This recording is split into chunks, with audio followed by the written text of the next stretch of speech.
भैया भवीपुर वालों, कथा पांडाल में बैठो, कान खोल के बैठना। अब मैं बता रहा हूं कौन हीरो है हमारे भारत माता के। ये नाचने कूदने वाले ये हीरो नहीं हो सकते मेरी नजर में।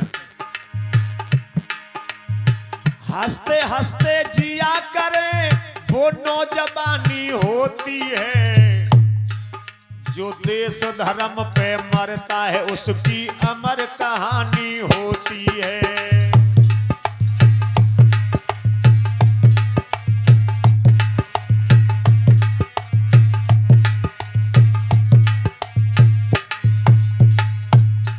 जब हमारे भारत देश का बंटवारा नहीं हुआ था, अंग्रेजों से जिस समय लड़ाई चल रही थी ना, तो भगत सिंह पर लाहौर में केस चल रहा था, भगत सिंह पर। और उस समय अंग्रेजी हुकूमत थी हमारे देश पर, तो अंग्रेजी जज था वो भैया केदार। एक रोज भगत सिंह को अदालत बीच बुलाया गया और हंसना यहाँ पे सख्त मना है, ये उसको समझाया गया।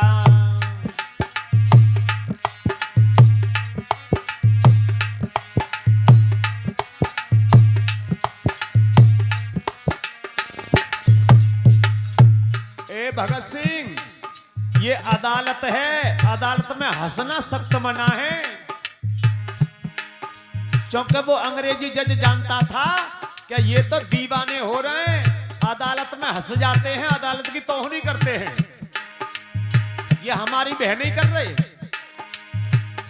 तो फिर क्या हुआ, मगर हंसी को रोक सका ना, बहुत रात दबाया गया। बहुत रोकने की कोशिश करी भगत सिंह ने, लेकिन फिर भी रुका नहीं गया।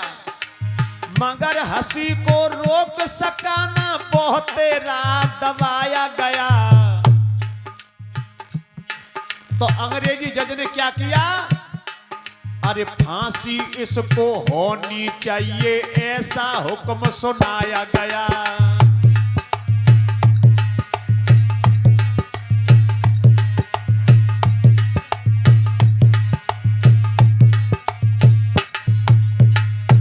अंग्रेजी जज ने कहा इसको फांसी की सजा दे दी जाए, क्योंकि इसने तौहीनी अदालत की करना भारी शैतानी होती है। जो देश धर्म पे मरता है उसकी अमर कहानी।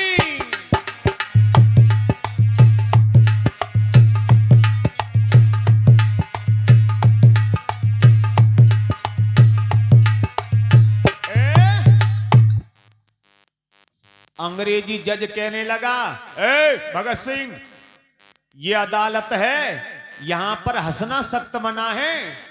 लेकिन भगत सिंह तो जोर जोर से हंसने लगा, रुका नहीं गया, क्योंकि भगत सिंह ब्रह्मचारी था,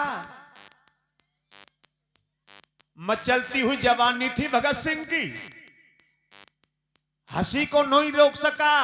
अंग्रेजी जज गुस्सा में आ गया, कहने लगा कमीने को फांसी दे दो, इसको फांसी की सजा बोल दो, क्योंकि इसने हंस करके तौहीनी की है अदालत की।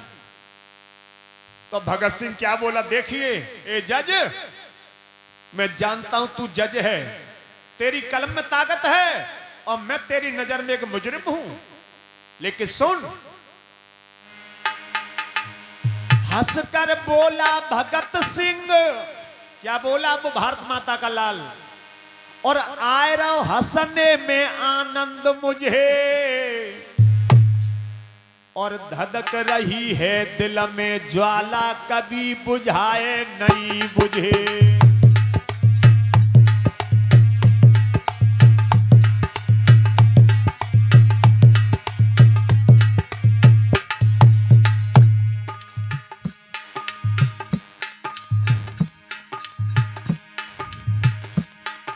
और क्या बोला, देखिए क्या फांसी के बदले में तू फांसी मुझे चढ़ा देगा, जब फांसी पर हंसी आएगी फिर तू कौन सजा देगा।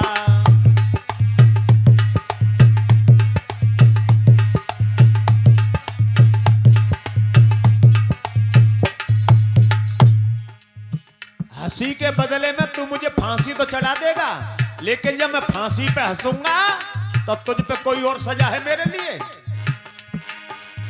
और क्या बोला भगत सिंह, देखिए फांसी गोली से मरना, फांसी गोली से मरना वीरों की निशानी होती है,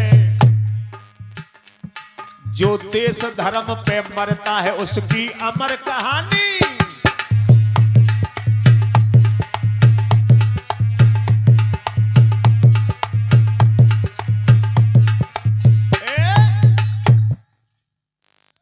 अभी 26 जनवरी को हम राजघाट गुरुकुल में गए। एक बच्चा कल हमें शाम में लाता, यहां पर आरती के बाद रात है बालक, वो हमारे गुरुकुल में पढ़ता है। भगत सिंह की बात को सुन करके दांतों के नीचे कलम दाब गया और सर भी चकड़ा गया और कहने लगा ये भारतवासी इंसान हैं कि लोहे के हैं कि पत्थर के। और कहने लगा चौरे भगत सिंह बात बता, तुझे मरने से डर नहीं लगता? ये तुझे शिक्षा कौन देता है? ये इतनी हिम्मत तुझ में आई कहां से? तो आज वो भारत माता का लाल भगत सिंह बोला कि जज साहब ये हिम्मत मुझ में कहां से आई, सुनो कि जिनसे मुझको मिली ये शिक्षा मैंने उनके दर्शन किए नहीं, और है मेरा दुर्भाग्य दयानंद ज्यादा दिन तक जिए नहीं।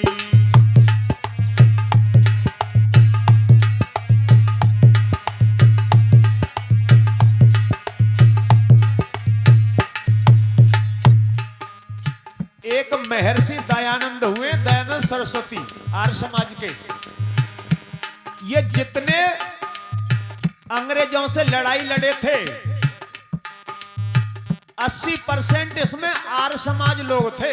मैं आपको बता दूं, ये जो सरदार भगत सिंह थे इनके पिता का नाम था किशन सिंह, और किशन सिंह के पिता का नाम था अर्जुन सिंह, और अर्जुन सिंह के भी पिता का नाम था फतेह सिंह, जिनका यज्ञोपवीत संस्कार महर्षि दयानंद के द्वारा हुआ था।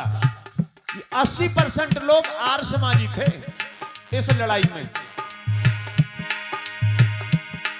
क्या जिनसे मुझको मिली ये शिक्षा मैंने उनके दर्शन किए नहीं, है मेरा दुर्भाग्य दयानंद ज्यादा दिन तक जिए नहीं।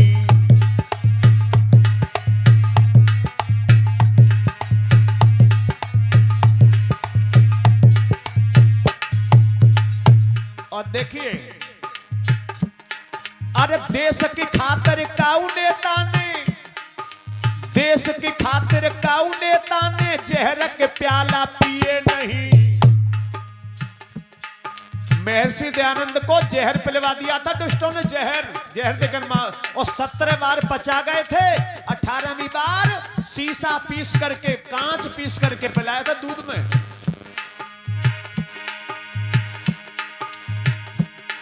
और काऊ नेता ने देश की खातिर जहर के प्याला पिए नहीं, है मेरा दुर्भाग्य दयानंद ज्यादा दिन तक जिए नहीं।